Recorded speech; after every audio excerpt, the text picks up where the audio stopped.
manontanytena ve ianao indraindray hoe manaraka andio amin'i Kristy tokoa ve aho na hoe manahoana ny tanjaka ny finoako? Matsiaro ve ianao fa mila mifandray amin'Andriamanitra bebe kokoa? Indro arahinao isan-kerinandro eto amin'ny Hope Fire Radio, fandaharana manokana mitondra ny lohateny hoe mandehana ampinoana. Mandehana ampinoana. Dindinika ara-tsoratra masina fohy nefa aza hompanasy hery. Iarahantsika miaraka amin'ny pasteur Samuel Lala James. Ka manasa anao ary anaraka izany hatramin'ny farany. Mandehana ampinoana. Mandehana ampinoana. Mandehana ampinoana. Ry mpiaino anjaina isany miarabantsika rehetra amin'ny anaran'ny tompo indray. Mbola fifaliana ho ahy ny miaraka amintsika ankehitriny hanohizantsika ny dindinika ara-tsoratra masina izay nampitondraina ny lohateny lehibe hoe mandehana ampinoana, izay nalaina tao amin'ny toko 9 Korintiana 4:5-7 manao hoe fa finoana no andehanantsika fa tsy fahitana. Anio ary ny afatra omenantsika indray dia nampitondraina ny lohateny hoe manaova soa miantra ny hafa. Inona indray ny fanandramana tian'Andriamanitra handehanantsika amin'izany hoe fanaovan-tsoa sy fiantrana ny hafa izany amin'izao vanim-potoana sarotra izay mampitombo ny fitiavan-tena izao. Andeha hoentsika mbavaka izany dindinika izany.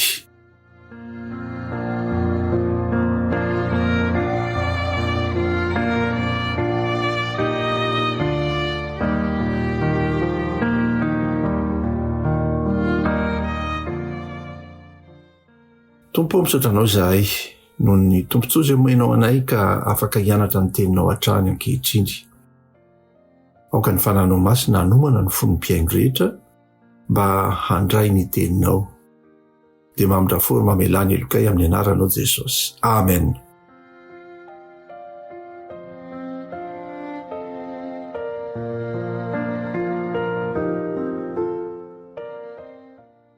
Rehefa malalisa ny toko 9 izay nifidina mba hakatsika lesona androany dia izay voalaza ao Maty toko 5:7 izay voavaky toy izao, vakitsika amin'ny anaran'ny tompo manao hoe sambatra ny miantra fa izy no hiantrana. Averiko indray mandeha teny tsotra izany, teny nataon'i Jesosy. Raha nanao toriteny teo an-tendrombohitra izy dia hoy izy hoe sambatra ny miantra fa izy no hiantrana. Mahafinaritra ihany koa fa ny mpanjaka Solomona raha nanoratra ny boky ny ohabolana dia niteny tahaka izao amin'ny toko 7:7 manao hoe izay miantra ny malahelo dia mampisambotra ny Jehova ary izay nomeny dia onerany kosa. Mahafinaritra izany teny izany. Mbola azontsika atao ve ny miaina sy mampiatra izany ankehitriny? Ry mpiaino anjaina isany arakaraka ny androtsontsika mankany amin'ny andro farany dia mampieritreritra ny ambaran'ny soratra masina ary mihatanteraka hatrany izy ireny toy izay voambara ao amin'ny Timoty 2:7-1 sy ny 2 manao hoe fa aoka ho fantatrao izao fa any amparany any dia hisy andro mahory fa ny olona ho tia tena, ho tia vola, ho mpandoka tena, mpiavonavona, miteny ratsy, tsy manora isireny, tsy misaotra, tsy manaja izay masina. Ny toetra voalohany izay faritany eto dia hoe ny olona ho tia tena aty amin'ny andro farany. Ry havana, ataony Satana tokoa izay ifatoantsika amin'ny tena antsika. Dia ataony izay hakivy antsika, hampiferinayna antsika, hampiondrika antsika, tsy hijery afa-tsy ny tena antsika sy izay manjo antsika ihany. Tao amin'ny Satana tsy hevitra ny hafa intsony isika, fa hoy izy hoe ny tenanao aza tsy velonao, ka andeha hanampy ny hafa indray ve? Dia misy fomba fitenin'ny sasany manao hoe raha miantra ny hafa ianao dia ho tataka ny posinao. Tena teny avy amin'ny Satana izany, fa tsy mba avy amin'Andriamanitra velively. Ry hava malalisany, rehefa dinihana ny tenin'Andriamanitra dia mbola azontsika ampiarina satria misy teny fikasana mahafinaritra izay raketiny izy ireny, valiny soa sy ny fiantrana izay ataontsika dia manonitra izany Andriamanitra. Araka ny voalaza ny obolana 7:7 teo hoe ary izay nomeny dia honerany kosa. Honeran'Andriamanitra izany izay miantra ny malahelo izy sy Solomona dia mampisambotra an' Jehova ka dia honeran' Jehova izay nataonao tamin'ny hafa.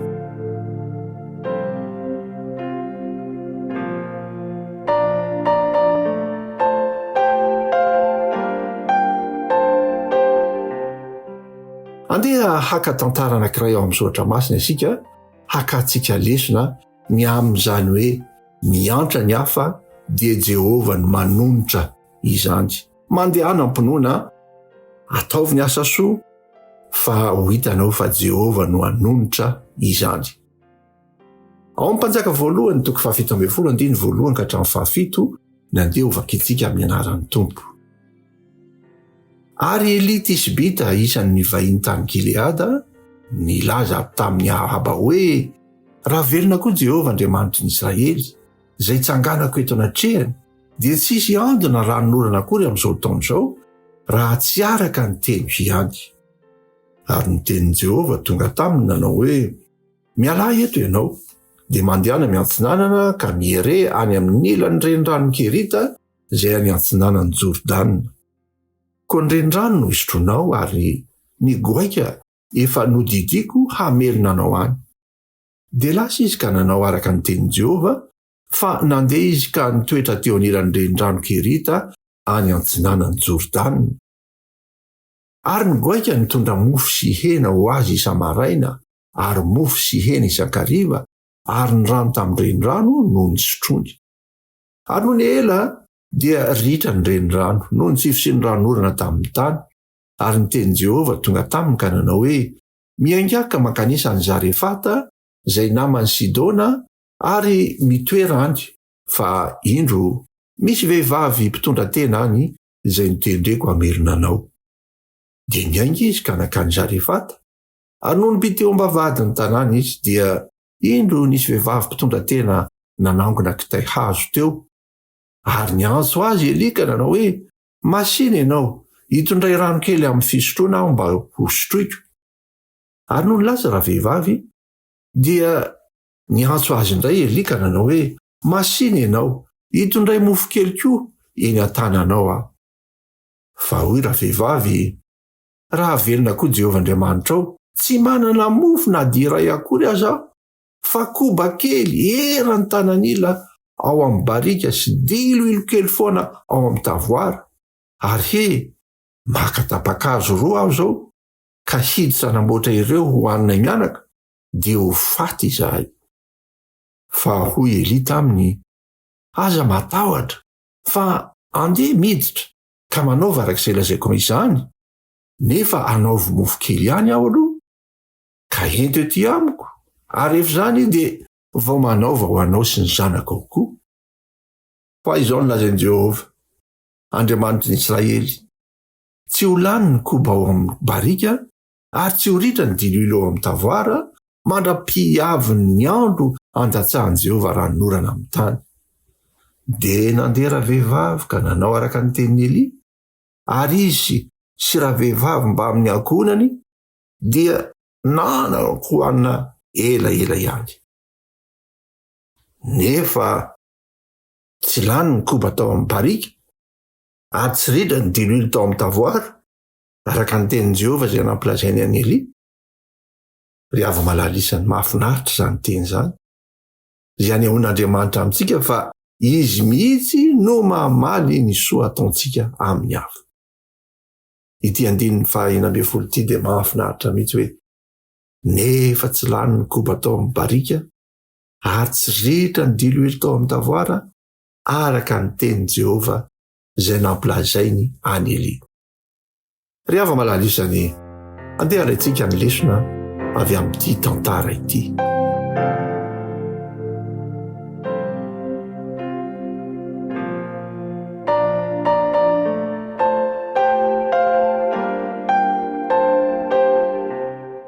Voalohany indrindra dia alaviro ny fitiavan-tena.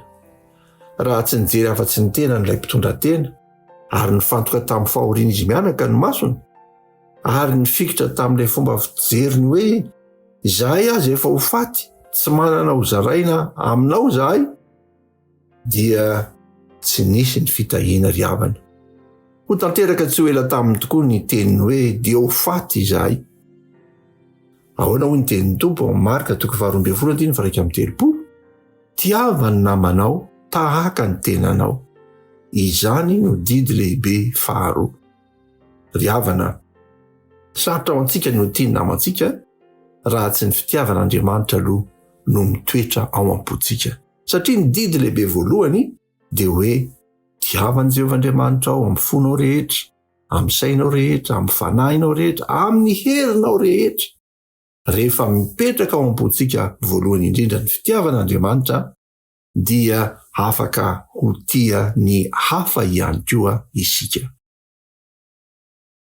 Lesona faharoa dia ny hoe afaka mitaha ny kely ho tonga be Andriamanitra.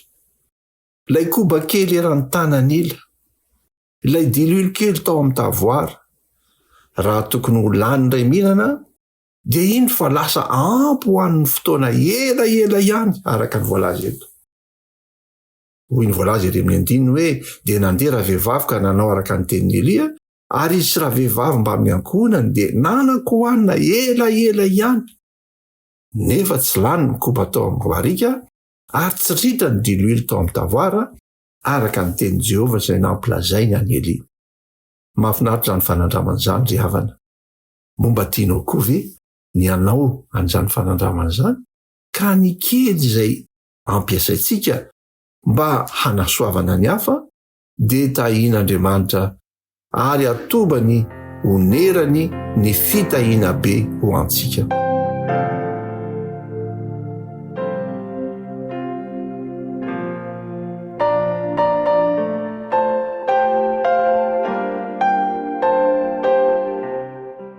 Ny lesona fahatelo dia hoe aza matahotra ny andeha hanao fanandraman'ny fanaovan-tsoa sy ny fanampiana ny hafa. Aza manahy na dia kely akory azy fa Andriamanitra manonitra ny soa ataonao. Izany nolazain'i Solomona terem-piandohana no resantsika teo fa Jehovah no hanonitra. Izany ike ny fandehanan'ny finoana, mandeha araka ny finoana isika fa tsy amin'ny fahitana, manao soa satria Andriamanitra no hanaovantsika an'izany fa tsy ilay olona akory aza. Satria hoy ny Solomona hoe raha mampisambotra ny mahantra ianao dia mampisambotra ny Jehovah. Jehovah Andriamantsika ilay manan-karena amin'ny zavatra rehetra, amin'ny fahasoavana, amin'ny izy no nahary izao tontolo izao, anazy ny volamena sy ny vola eo am-pelantanantsika sy ny fananantsika rehetra any Jehovah izany. Hainy ny manonitra an'izy ireny rehefa ampiasaina mba hanasoavana ny hafa. Lesona fahaefatra dia hoe matoky ny teny fikasan'Andriamanitra fa hanatanteraka ny teniny izy. Tiako hatrany mamerimberina izany satria ity dia ataontsika fanandramany finoana ity dia tsy maintsy misy ny fahatokiana ny teny fikasan'Andriamanitra. Ary Andriamanitra hoy aho amintsika rehefa mibaika eo antsika izy, rehefa maniraka antsika, rehefa manome hafatra antsika izy dia ampiarahany amin'izany mandrakariva ny teny fikasany. Hoy ny 1:4 hoe fa izao no lazain'i Jehovah Andriamanitra ny Israely, tsy ho lany ny koba ao amin'ny barika ary tsy ho ritra ny diloilo ao amin'ny tavoara mandra-piaviny ny andro andatsahan'i Jehovah ranonorana amin'ny tany. Rehefa malalisany mandehana ampinoana fikiro amin'ny tenin'ny Andriamanitra dia manaova soa, miantraha ny hafa. Aza ty teny fa hoy ny soratra masina hoe ao amin'ny Galatiana 5:7-10 ary aza mba ketraka amin'ny fanaovan-tsoa isika fa amin'ny fotoan'andro no hijinjantsika raha tsy reraka isika. Koa araka ny ananantsika andro anaovana dia aoka isika hanao soa amin'ny olona rehetra, indrindra fa mpianakavy ny finoana.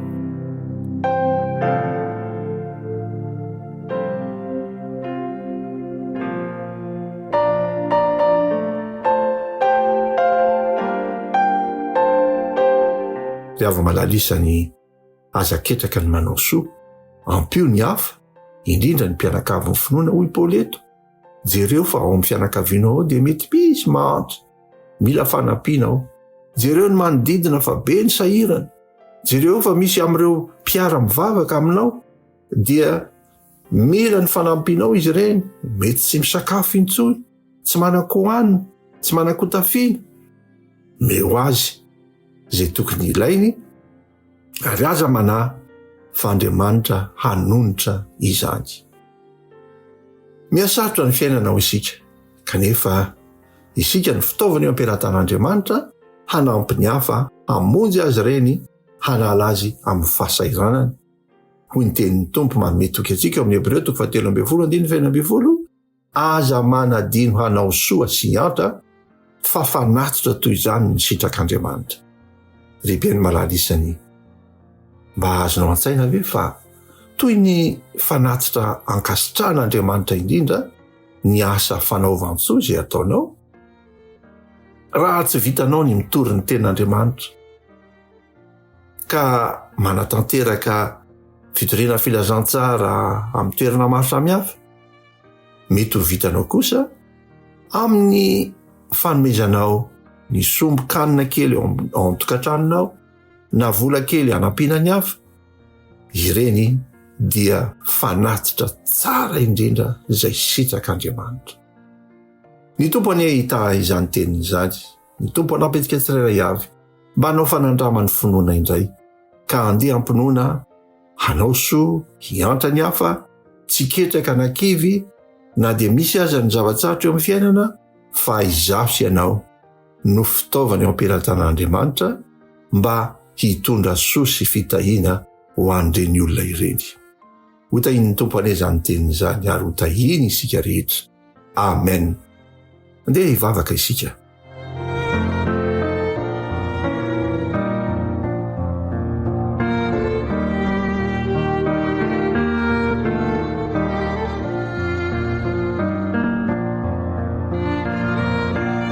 Ry Andriamanitra, rainay be fitiavanao, misaotra ny indrindra ny amin'ny teninao izay nampatsiaro anay androany fa tokony hiantra ny mahantra sy hanao soa izahay, satria nataonao fitahiana ny hafa izahay ary arakaraka ny hanaovanay soa no hitahianao anay ihany koa.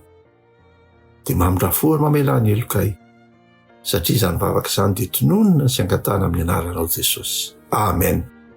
Dia misaotra antsika rehetra indray ry mpiara maralisa ny nanaraka ny dinidinika ara-tsoratra masina androany, manome toky antsika fa ho tohizantsika indray izany amin'ny fotoana manaraka ary aoka hanao fanandramana isika tsirairay avy fa ny miantra, ny manao soa, ny mampisambotra ny malahelo ho isika teo dia Jehovah Andriamanitra nanaovantsika an'izany ary izy no hanonitra, izy no hamerina ny soa ataontsika 100 hedy.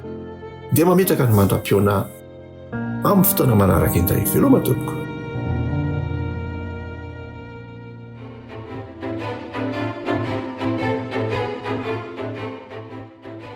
Narahinao teo dinidinika ara-tsoratra masina mitondra ny lohateny hoe mandehana ampinoana.